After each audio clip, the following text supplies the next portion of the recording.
Khaddar బట్టలేసే పతొక్క leader కోరికేందంటే ఒక్క పరన్న అసెంబ్లీలో అడుగు పెట్టాలి. ఏంది మీద కూకొని చూస్తానికి కాదు, అధ్యక్ష అని మాట్లాడటానికి. హౌ ఎమ్మెల్యే అంటే ఖదరే అలాగుంటది. మా సారేడున్నాడు, ఏం మాట్లాడతాడు, మా తిప్పలేం చెప్తాడో అని గెలిపించిన వాళ్ళంతా కాయిష్ తోటి చూస్తారు టీవీలా. బయట దునియా మాట్లాడినా సభలో మాట్లాడిందే లెక్కలకొస్తదాయే. గా పతారా గా మర్యాదల కోసం ఎమ్మెల్యే కావాలని వేల మంది పోటీలు పడతారు, కోట్ల రూపాయలు గుమ్మరిస్తారు. అయితే ఆఖరికి కేసీఆర్ సార్ దుమ్మాల కథ హైకోర్టు దాకా పోయింది. ప్రధాన ప్రతిపక్ష లీడర్ అసెంబ్లీకి వచ్చేటట్టు ఆర్డర్ వేయాలి, లేకుంటే పదవులకెళ్ళి తీసేయాలని రైతుల కోసం కొట్లాడే ఫెడరేషన్ ఆఫ్ ఫార్మర్స్ అసోసియేషన్ అధ్యక్షుడు విజయపాల్ రెడ్డి గారు కేసు వేసిండు పబ్లిక్ తరఫున. ముందే నోటీసులు పంపితే సారు సపోర్ట్ చేయలేదట.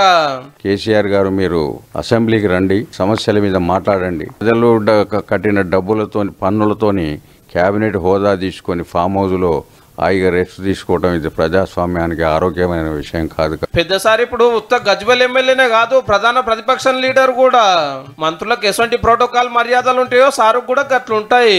అసెంబ్లీలో మాట్లాడటానికి టైం కూడా ఎక్కువనే ఇస్తారు.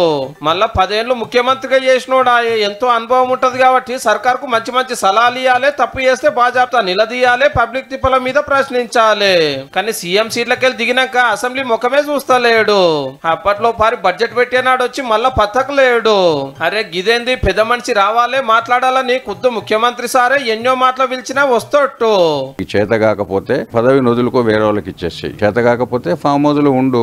అవ్వలకు తాతలకు 2000 పింఛన్ ఆల్చమైతుందేమో గానీ గౌరవ ఎమ్మెల్యేలకు ఫస్ట్కే 2,75,000 జీతము టింగు టింగుమని ఫోన్లో మోగుతుంది. కడమోళ్ళు అప్పుడో ఇప్పుడో నియోజకవర్గాలకు పోతున్నారు గానీ మన సార్ను గెలిపించిన గజ్వెల్ గిన ఎన్నడూ పోతలేడు మాజీ ముఖ్యమంత్రి అయినాక. అరే ఫామ్ హౌసే ఆడుంది కాబట్టి దినం మా నియోజకవర్గంలోనే ఉంటున్నా అనుకుంటుండో ఏమో. మరి కథ గిట్లున్నందుకే అసెంబ్లీకి పోతాడా, లేకుంటే ప్రతిపక్ష లీడర్ పదవి ఇంకోలోకి ఇస్తాడా, ఏదో ఒకటి తెలిసే పని నడుస్తుంది అన్నట్టు. ఇక హైకోర్టు ఏం తీర్పిస్తుందో గానీ సార్ అసెంబ్లీకి పోకుండా, నియోజకవర్గంలో తిరగకుండా, పదవిని ఇడిచిపెట్టకుండా పార్టీ మారిన వాళ్ళని మాజీలు చేస్తానికైతే గల్లీకెళ్ళి ఢిల్లీ దాకా మస్తు కొట్లాడుతున్నాడు పో.